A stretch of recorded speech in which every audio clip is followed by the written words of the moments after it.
Anak, huwag mong kalilimutan ang mga itinuturo ko sa iyo.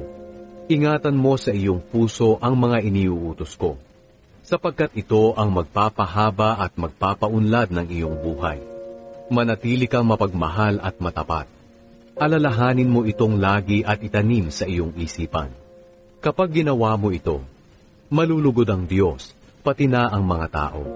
Magtiwala ka ng buong puso sa Panginoon, at huwag kang manalig sa iyong sariling karunungan.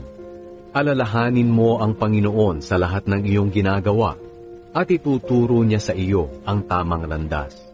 Huwag mong isipin na napakarunong mo na. Matakot ka sa Panginoon, at huwag gumawa ng masama, para iyon sa ikabubuti at ikalalakas ng iyong katawan.